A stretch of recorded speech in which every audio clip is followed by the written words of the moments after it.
So hi guys, sorry for a lot of technical glitches. So I'll try to complete the neuro today so that we will at least cover the neuro. So we were talking about headaches when there was an outage. So headaches, we have classified them into primary and secondary. Secondaries are like infections, meningitis, intracranial space occupying lesion, which could be tumor, bleed, abscess, any of them. They generally come with a red flag sign. So if there's a headache with a red flag sign, it's suggestive of secondary. Headache with no red flag sign, it is suggestive of primary. Primary, we have three major subtypes: tension type, migraine, and tax. Tax has further subtypes like cluster headache, paroxysmal hemicrania, and centaur soon. We learned about the tension type, which is the most common primary, where the headache episodes last for days. Bilateral headaches, mild to moderate, usually describe a patient as a band-like sensation or vice-like grip. Whenever we have such question, the drug of choice for acute treatment is NSAID, preventive is amitriptyline. Now then we were talking about migraine. Migraine, usually unilateral, affecting orbits, forehead and occipital region. So you can say it is cranium predominant headache, moderate to severe, never mild, lasting for 4 to 72 hours. It may be associated with aura. Aura are reversible sensory or motor perceptions that occur before the onset of headache, and usually the typical aura, visual aura, is the most common aura, where patients can see floaters, zigzag lines, or flashing of lights. Apart from aura, the migraine may also be associated with second associated feature, that's a potential clue, is migraine may be associated with nausea and vomiting. Third, migraine may be associated with photophobia, and it may also be associated with phonophobia. So patients with migraine often have intolerance to bright lights and loud noises. Fifth, physical activities or movement of head worsens the headache. Physical activities worsen headache. So patients tend to avoid movement of the bodies. Like, okay, let me lock in a room, dark room, no light, no noise, no movement of head. That is where I find comfort, right? So these are associated features. So when migraine happens, when it comes to its diagnosis, for diagnosis of migraine, all these typical features should be there that we discussed. Headache lasting for 4 to 72 hours, with or without aura. Aura need not always be present. If aura is present, we call it as classical migraine, which is a rare. Non-classical, that is migraine without aura, is more common. So when it comes to diagnosis, the number of attacks required for diagnosis is the potential MCQ point. So if it is classical, that is migraine with aura, then I need more than or equal to 2 attacks before I make the diagnosis of migraine. But if it is non-classical, that is without aura, then I need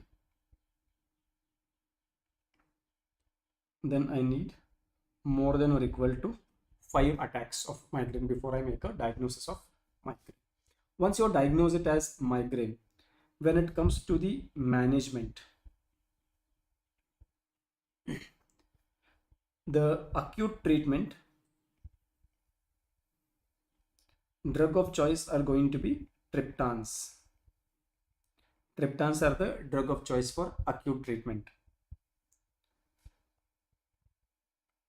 Like sumatriptan, razatriptan, naratriptan, those are the drug of choice. But for preventive treatment, currently considered drug of choice is propranolol, which is a beta blocker. From pharmac side, they may ask you what are the newer drugs available for the migraine treatment. So the newer drugs are mainly CGRP antagonists. Like galcanezumab and erenumab. These are CGRP antagonists. These are newer drugs. In the offline class, I have discussed in detail the pathophysiology behind the basic progression of migraine. Take 2-3 minutes to go through it. That pathophysiology will not be directly asked. We discussed it about all that pathophysiology for you to understand why triptans are used for acute treatment, why beta blockers, which are vasodilators, are used for preventive treatment. In the exam, they won't directly ask you describe the pathophysiology of migraine. For theory, it is important, not for MCQ. MCQ, these are what they are going to ask. Okay, so that completes migraine. Now let us get into the trigeminal autonomic cephalgias or TACs. When it comes to the trigeminal autonomic cephalgias or TACs, we had three of them. What are those? Cluster headache, paroxysmal hemicrania, and sanctor sona. All of them share some common features. So what are the shared features? So there are shared features. What are the shared features? Number one, it is a face predominant headache. That's why we are using the term trigeminal, because the distribution of the trigeminal nerve is where the pain is distributed, not the cranium part. It is the face part. These are face predominant headaches. These are also just like migraine, unilateral headaches, and they are associated with autonomic symptoms. Autonomic symptoms. And what do you mean by autonomic symptoms? They have localized parasympathetic overactivity. Whichever side there is headache, only on that head region, localized overactivity of parasympathetic nervous system. So parasympathetic overactivity is there, whichever side you have headache.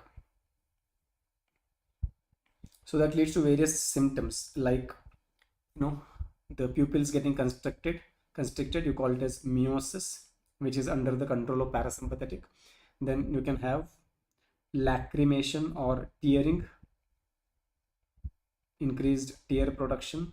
Vasodilatation of the conjunctival vessels causes redness of eyes or conjunctiva. Then vasodilatation of the face causes flushing of face.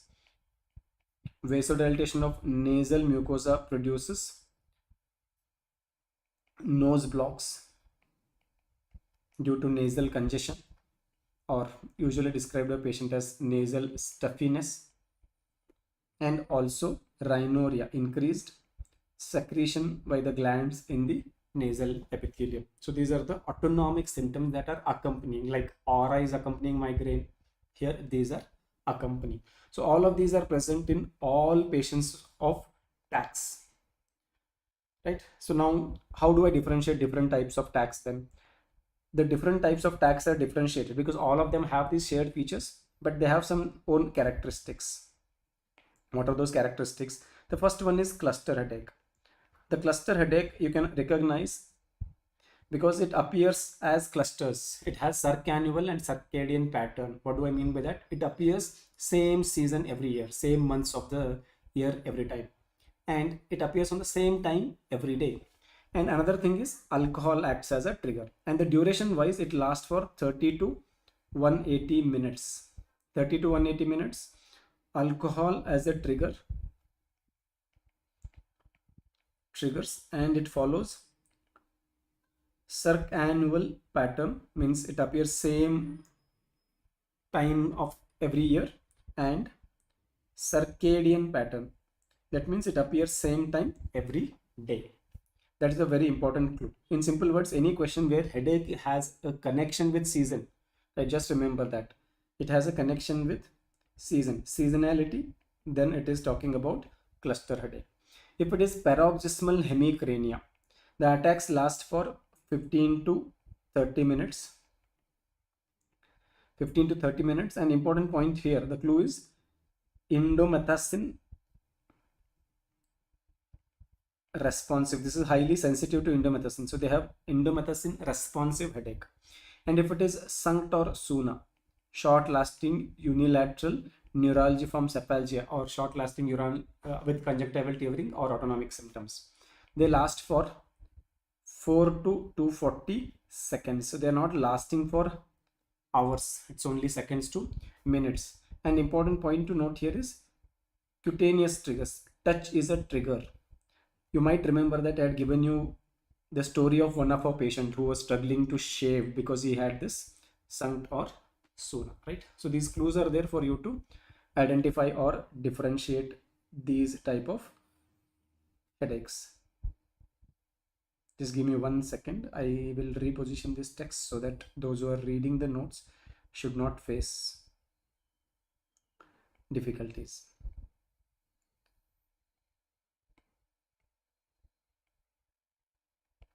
Okay, now coming to their management. Simple. Anyone with a headache with autonomic features is one of the tag.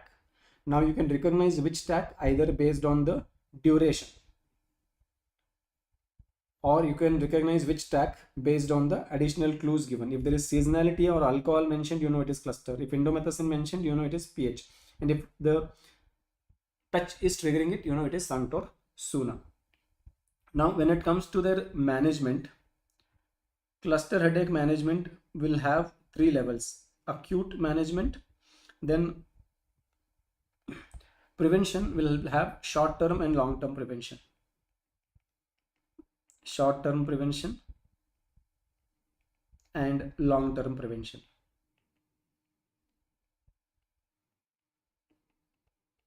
So for acute cluster headache, right now with changing trends and the availability of scientific data, currently preferred is subcutaneous sumatriptan is preferred choice over oxygen. Traditionally, oxygen was considered as the drug of choice. Right now, subcutaneous sumatriptan is considered as a drug of choice.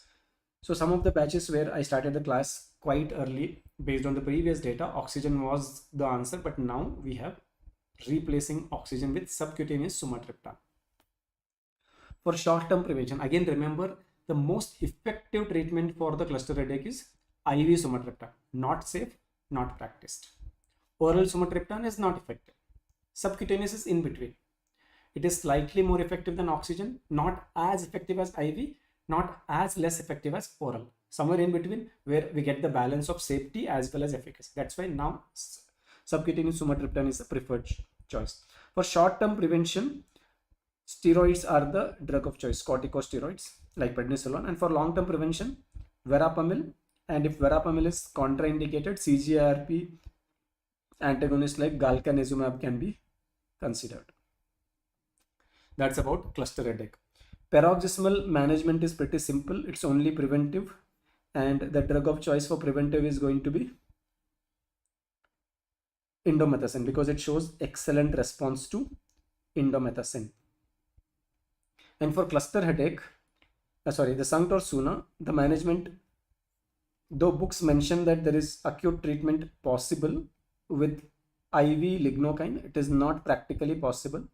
Most cases get treated with preventive. And what is the preventive drug of choice? The drug of choice for preventive treatment of Sanct or Suna is lamotrigine. Sanct or Suna is lamotrigine. So that completes our discussion on the headache as well. Only one extra point before I sign off today. The differential diagnosis for Sanct and Suna is trigeminal neuralgia. Trigeminal neuralgia. How do we differentiate? So Sanct or Suna, both trigeminal neuralgia and Sanct or Suna, touch triggers the pain, cutaneous trigger. But here you have cutaneous trigger with no refractory period, means you can touch 100 times and there will be 100 times pain triggered without refractory period. But in case of trigeminal neuralgia, touch triggers the pain with no refractory period. Cutaneous trigger with refractory period means every touch need not trigger pain. After some touches, the patient goes into refractory phase where the touch does not trigger the pain. So this is without refractory period, this is with refractory period.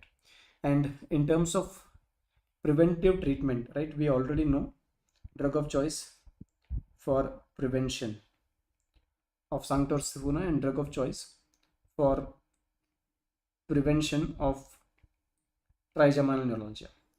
For Sanct or Suna, the drug of choice for prevention is going to be lamotrigine that we just learned.